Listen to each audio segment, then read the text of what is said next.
Le groupe écologiste avait déposé un vœu relatif au Sacre de Paris, championne mondiale de l'environnement.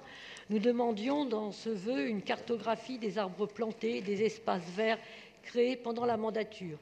Le besoin d'espaces verts et de zones de fraîcheur s'exprime de plus en plus fortement par les Parisiens et plusieurs projets de densification ont ainsi été abandonnés ou stoppés pendant la mandature grâce aux écologistes. Je parle particulièrement du site Villemain dans le 10e, le bois d'Ormois, le TEP Championnet dans le 18e et bien sûr le TEP de Ménilmontant dans le 11e.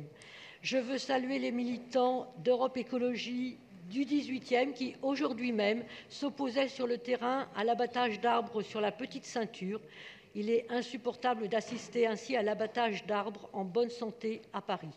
Ils sont source de fraîcheur et d'apaisement pour toutes celles et ceux qui souffrent des conséquences de la densification.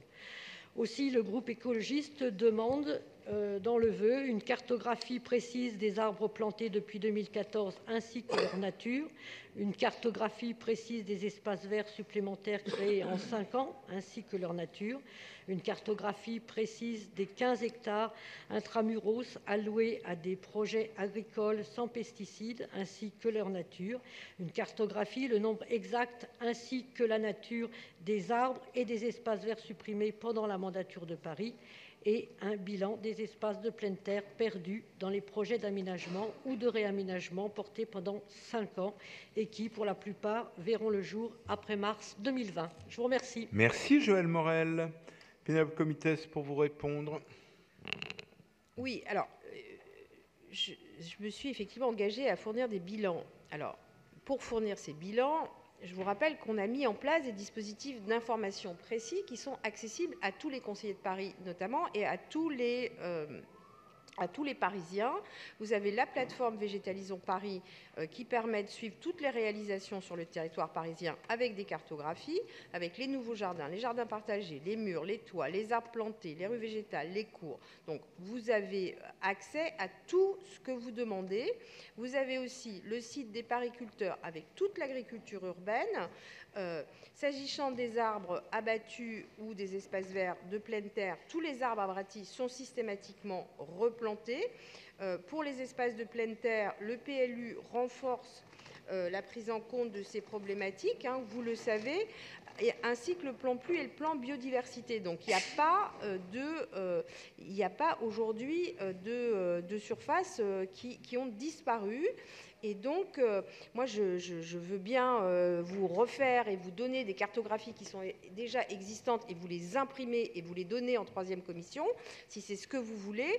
Mais ça existe. Et donc, voilà, je peux vous donner des bilans, je peux vous donner ce qui existe déjà. Donc, ça existe déjà. Donc, s'il vous plaît, retirez votre vœu parce que moi, sinon, je vous fais des photocopies et je vous les donne. Merci beaucoup, Pénélope Comitès.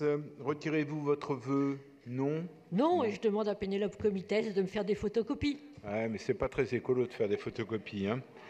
Donc, je mets aux voix le vœu numéro 121 avec un avis défavorable. Monsieur le maire, d'accord, mais soyez un petit peu plus réactif, ça m'aidera.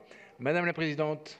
Maximum pour être réactif, mais à vrai dire, la réaction de l'adjointe nous conduit à être très réactifs pour dire que nous allons évidemment voter ce vœu. Nous en avions d'ailleurs voté un autre pour demander, l'an dernier je crois, que les arbres dans les parcs et jardins de la ville de Paris soient répertoriés également et aux fins d'information du public, mais aussi parce qu'il y a des enjeux d'allergie, etc. Et on nous avait dit oui, et pour l'instant, on ne voit pas le début d'une mise en œuvre. Donc, on votera évidemment ce vœu 121. Merci.